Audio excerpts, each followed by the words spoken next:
여러분 안녕하세요. 찾아가는 새벽기도 시카고 예수사랑교회 조선영 목사입니다. 오늘도 변함없는 주님의 은혜와 평강이 저와 여러분의 삶의 종일 풍성하기를 기도합니다. 오늘 말씀은 마태복음 13장 18절에서 23절까지 말씀입니다. 제가 읽어드리지요. 그런즉 씨 뿌리는 비유를 들으라. 아무나 천국 말씀을 듣고 깨닫지 못할 때는 악한 자가 와서 그 마음에 뿌려진 것을 빼앗나니 이는 곧 길가에 뿌려진 자요. 돌밭에 뿌려졌다는 것은 말씀을 듣고 즉시 기쁨으로 받되 그 속에 뿌리가 없어 잠시 견디다가 말씀으로 말미암아 환난이나 박해가 일어날 때에는 곧 넘어지는 자요. 가시떨기에 뿌려졌다는 것은 말씀은 들으나 세상의 염려와 재물의 유혹에 말씀이 막혀 결실하지 못하는 자요. 좋은 땅에 뿌려졌다는 것은 말씀을 듣고 깨닫는 자니 결실하여 어떤 것은 100배, 어떤 것은 60배, 어떤 것은 30배가 되느니라 하시더라. 아멘. 예수님께서 가르치신 비유들 중에 씨 뿌리는 자의 비유입니다. 예수님은 씨 뿌리는 자의 비유를 들어 하나님의 말씀을 듣고 그 말씀에 다른 방식으로 반응하며 살고 있는 우리 믿는 자들의 마음을 설명하고 있죠.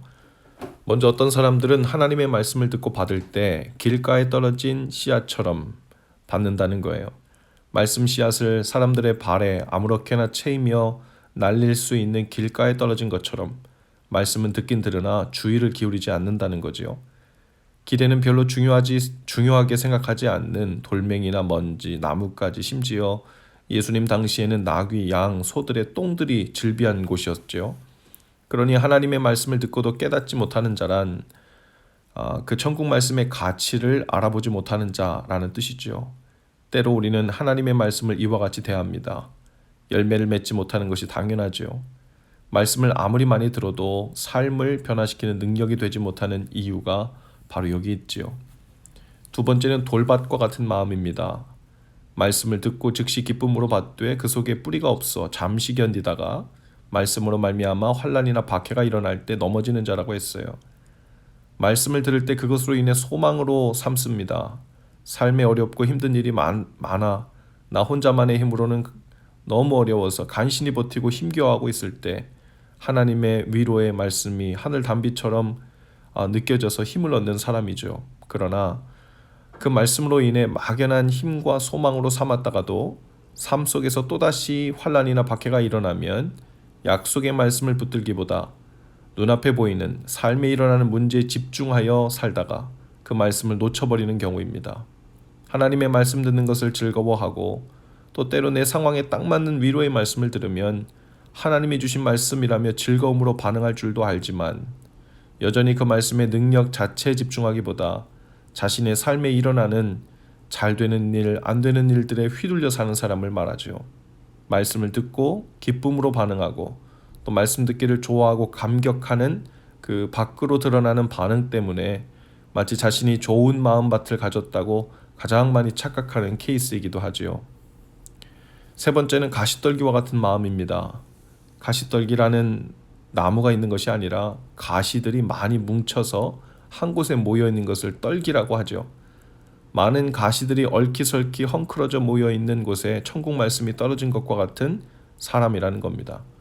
그런 사람은 말씀을 들으나 세상의 염려와 재물의 유혹에 말씀이 막혀 결실하지 못하는 자라고 했어요.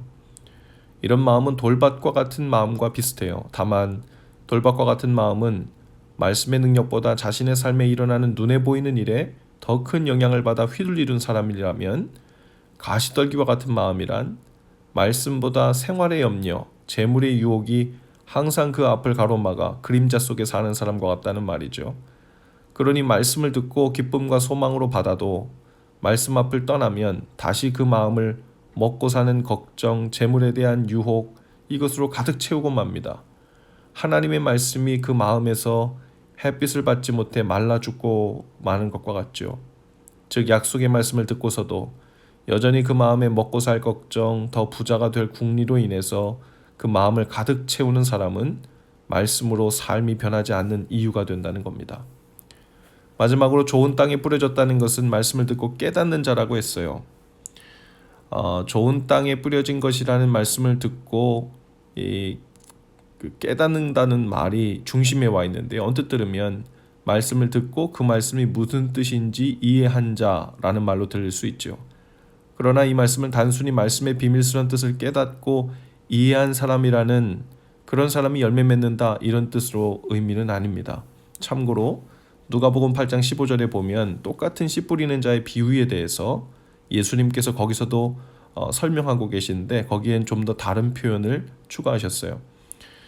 누가복음 8장 15절입니다. 좋은 땅에 있다는 것은 착하고 좋은 마음으로 말씀을 듣고 지키어 인내로 결실하는 자니라. 즉 좋은 땅, 옥토의 말씀을 받은 사람이란 착하고 좋은 마음으로 말씀을 들을 뿐 아니라 그 말씀이 생활의 염려나 욕심과 정욕의 그늘에 가리지 않도록 마음에 단단히 붙드는 것이고 또 지켜내는 사람일 뿐 아니라 환난과 어려움이 닥칠 때에도 그 약속의 말씀을 생명처럼 붙들고 인내하여 열매를 맛보는 사람이라는 뜻이죠. 오늘 우리는 어떻게 하나님의 말씀을 받고 있나요? 말씀을 듣고 깨닫고 때로는 그로 인해 기쁨과 가슴 설레임이 있다 하더라도 그것만으로는 열매가 맺어지지 않습니다. 받은 말씀을 내 삶의 가장 중요한 것으로 붙잡아야 하죠. 의심하거나 삐뚤어진 마음이 아니라 마치 착한 자녀가 부모님의 말씀에 네 알겠습니다 하고 순종하는 마음으로 대답하듯 착하고 좋은 마음으로 주신 말씀에 아멘으로 받는 거예요. 그리고는 지키고 인내하는 과정 안에서 승리해야죠. 삶의 염려와 정욕의 그늘이 그 말씀을 언제 들은다는 듯 덮어버리지 않도록 단단히 붙들고 되뇌이고 또 기도로 지켜내야 합니다. 그렇게 마음에서 종일 잘 지켜내고 인내할 때 그 말씀의 능력이 우리 삶을 변화시키고 홍해도 가르고 하늘에서 내리는 만나도 경험하게 하며 치유와 회복의 능력이 되죠. 말 그대로 100배, 60배, 30배의 결실을 보게 될 것입니다. 천국 말씀이 씨앗이 내려 열매를 맺었으니 그야말로 천국을 경험하는 삶이라는 열매를 보게 되는 거죠.